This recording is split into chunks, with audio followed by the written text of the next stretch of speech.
तो नमस्कार प्रणाम, आप सबके स्वागत बा हमारी ई वीडियो में। तो ई वीडियो गोरखपुरिया भौजी के सपोर्ट में बन रहल बा, जीवन की अपना कलम से बहुत प्यारा सॉन्ग लिख के आ गोरखपुरिया भौजी के सपोर्ट में गा के आप सबके अपलोड कर रहल बानी। तो आप लोग थोड़ा ज़्यादा से ज़्यादा शेयर करी और चैनल के सब्सक्राइब करी और कमेंट करके बताई कि वीडियो कैसन लागल बा। आ ई गाना के माध्यम से गोरखपुरिया भौजी के हम सपोर्ट कर चाहतनी। जितना हो सके आप सब लोग गोरखपुरिया भौजी के सपोर्ट करी, काहे से कि आज वो डिप्रेशन में चल गई बाड़ी, कुछ यूट्यूबर लोगों के कारण आ कुछ मीडिया लोग के कारण।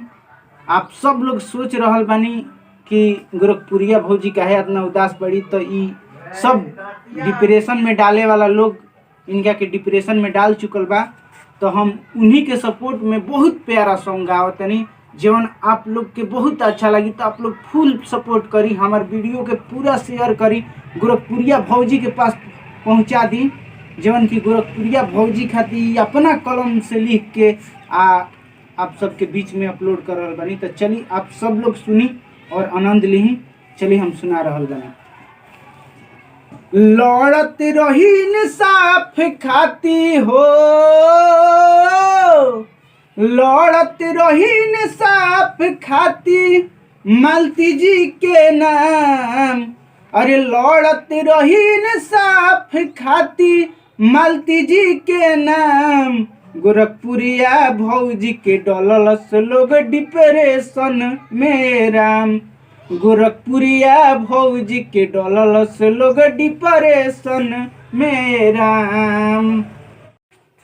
कैसे केहू बनी अब केहू के सहारा, भौजी जैसे धोखा नइखे खाए के दोबारा।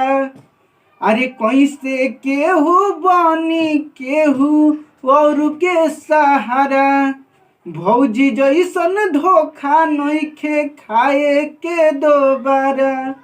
बोली बोली लगाई दिहलस हो, बोली बोली लगाई दिहलस लोगाइल जाम।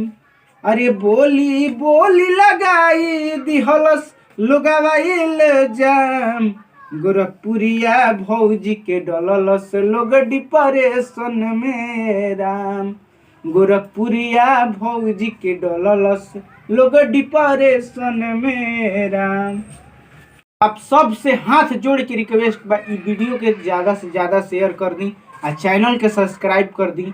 हम सिंगर दयानिधि साहनी गोरखपुरिया भौजी के सपोर्ट में बहुत अच्छा सॉन्ग गईले बनी। अपना से तो कौनो कमी नहीं कैले। आप सबके सुन के कैसन लागल आप लोग कमेंट में बताएं। चलिए इसी के साथ वीडियो को बंद करते हैं।